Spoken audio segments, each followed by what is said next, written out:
Danes v Pomurskem dnevniku okronali novo vinsko kraljico. Mura predstavila drugega novinca. Balažek kandidat za podpredsednika Desusa. Ne telefonirajte med vožnjo. Vreme jutri bo jasno.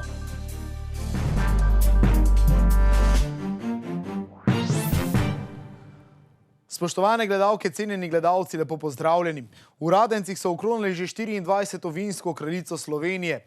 To je postala Ana Pavlin, študentka zadnjega letnika magisterskega študija turizma na Ekonomski fakulteti v Ljubljani iz Novega mesta.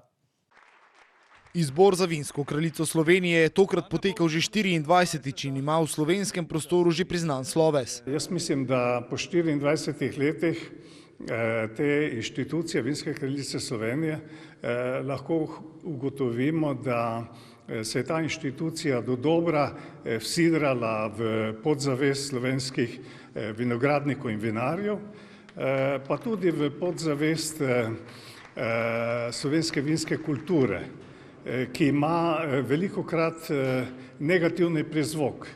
In mislim, da so prav vinske kraljice tiste, ki so naredile zgodovinski premik v razmišljanju o slovenskih vinih, pa tudi o vinski kulturi. Vinska kraljica igra veliko vlogo pri sami promociji vina. Ja, vinske kraljice prav gotovo lahko pri tem pomagajo, kajti dvigujejo kakovost kulture pitja.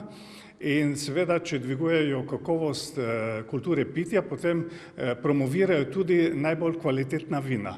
In seveda že z naslovom recimo vina, ki ga izbere vinska kraljica, lahko vinar seveda doseže na trgu mnogo višjo ceno.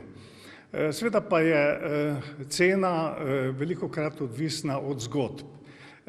Vinarji, ki znajo narediti iz svojega vina zgodbo, dobro zgodbo, znajo narediti tudi višjo ceno.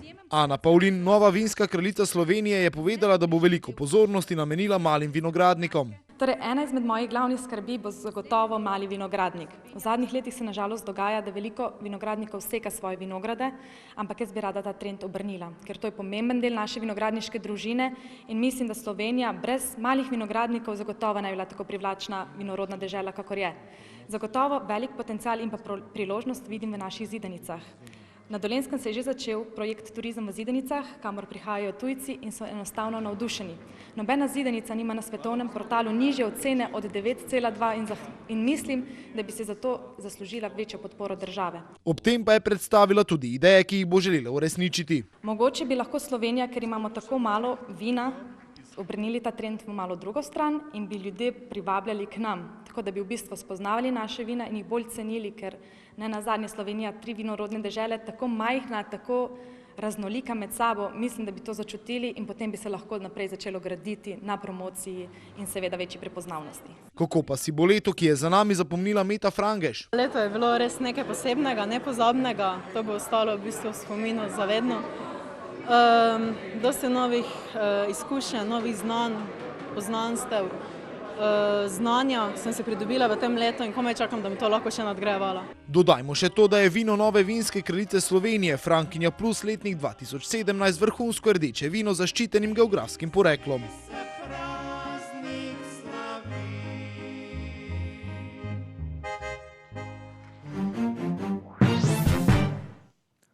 Na Fazaneriji so v teh dneh predstavili še drugega novinca.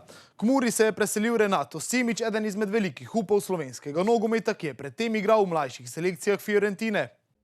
Po Staniši Mandiću so na Kopališki 45 predstavili še enega novinca. Črno-bele je okrepil še en krilni napadalec, dres Mure bo oblekel Renato Simić, ki je predtem igral za Fiorentino. Ja, vtisi so odlični. Prišlo je do tega tako, da sem se slišal s trenerjem Antenom. In z njim sem se pogovoril, pogledal sem si malo mesto, malo tekme, videl sem, da je vzdušje neverjetno, navijači so vrhunski in sem se odločil za ta prestop. Pred podpisom pogodbe ni vedel veliko o klubu, se je pa s prihodom v Muro pridružil Žigi Lacijo in Kaju Ciputu, s katerima skupaj igrajo v reprezentanci do 19. leta. Nisem vedel nekaj veliko o klubu, imam 2 soigralca v reprezentanci, Kaj Ciput pa Žiga Laci. z njima sem se malo pogovarjal, kako je tukaj, kako jim je, a jim je všeč ali ne in same pozitivne stvari so mi govorili, tako da sem se odločil za to. Tudi z njegovim prihodom pa igralski mozaik naj ne bi bil zaključen. Črno-beli se želijo okrepiti še vsaj z enim obrambnim igralcem. V soboto 18. januarja bo potekal kongres stranke Desus, na katerem bodo poleg predsednika volili tudi nove 3 podpredsednike. Izvršni odbor Desus je konec novembra po predstavitvi Karla Erjavca, Aleksandre Pivec in Boruta Stražišarja za predsednika stranke potrdil njihove kandidature za volilni kongres stranke, ki bo to soboto. Vodja poslancev Desus in pomurski poslanec Franc Jurša je pred dnevi pojasnil, da bo na kongresu podprl kandidaturo dolgoletnega predsednika Desus Karla Erjavca. Bodo pa na sobotnem kongresu stranke Desus volili tudi 3 podpredsednike oziroma podpredsednice stranke. Med 8 kandidati je tudi nekdanji župan občine Lendava Anton Balažek. Spomnimo, da je Balažek lanskega oktobra odstopil z položaja svetnika v občinskem svetu občine Lendava. Poleg Balažeka se za mesto podpredsednika stranke Desus potegujejo še Saša Ivan Geržina, Primož Hajnc, Jelka Kolmanič, Emil Kumer, Anita Manfreda, Branko Simonovič in Jožef Žnidarič. Začenja se dvotedenska akcija, v kateri bodo policisti izvajali nadzor nad uporabo mobilnih telefonov med vožnjo. Iz policije so sporočili, da bodo z namenom zmanjšanja števila prekrškov in izboljšanja prometne varnosti izvajali vsakoletno preventivno akcijo, s katero bodo opozarjali, da telefoniranje ne sodi za volan. Akcija bo trajala do 26. januarja, policisti bodo še posebej pazljivi na uporabo mobilnih telefonov med vožnjo in tudi drugih naprav ter opreme, ki zmanjšuje voznikovo slušno in vidno zaznavanje. Glede na statistiko se zadnja leta uporaba mobilnih telefonov, tablic, prenosnih računalnikov, GPS in drugih naprav med vožnjo povečuje, kar pa ima velik negativen vpliv na potek prometa in prometne varnosti. Če voznik telefonira med vožnjo, je to tako, kot bi imel v krvi 0,8 promila alkohola. Med pisanjem SMS sporočila voznik 4-krat več časa ne gleda na vozišče kot pri normalni vožnji. Skladno z zakonom o pravilih cestnega prometa je pri nas med vožnjo uporaba mobilnega telefona v roki prepovedana. Predpisana kazen znaša 120 evrov. Sem sodi tako telefoniranje, pisanje SMS sporočil, brskanje po spletu, so še zapisali pri policiji. Teoretični del vozniškega izpita lahko predstavlja veliko težavo. Po podatkih Agencije za varnost prometa so kandidati slednjega uspešno opravili le v 48%. V letu 2019 so izvedli skupaj 53.450 teoretičnih delov izpitov vseh kategorij. Uspešno je bilo opravljenih 27.800 izpitov oziroma 48%. Nekoliko večja je uspešnost na izpitni vožnji. Lani so opravili 45.600 voženj.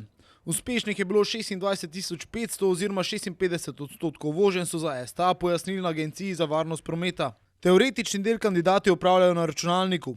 Na Agenciji za varnost prometa sta v opravljanju izpita prisotna 2 ocenjevalca, čeprav je predpisan le en. Vsak kandidat dobi novo geslo za prijavo v sistem in pristop k izpitu. Kandidate razporedijo na naključna mesta, računalnik pa med 2500 vprašanji naključno sestavi izpit. Ugotovili so še, da kandidati izpita pogosto ne opravijo zaradi skromnega besednega zaklada. Med besedami, ki so pogosto nerazumljene, navajajo preudarno, napere, mavec, oglasni pano, aquaplaning, defenzivna vožnja, dezen, viadukt, nadvoz, podvoz, homologacija, zožitev, posteljica in makadamska površina. Na Sobota Info poročajo o tem, za katere projekte v Pomurju država namenja skupno 0,5 milijarde evrov. Več o tem na sobotainfo.com, mi pa si poglejmo še kratke novice.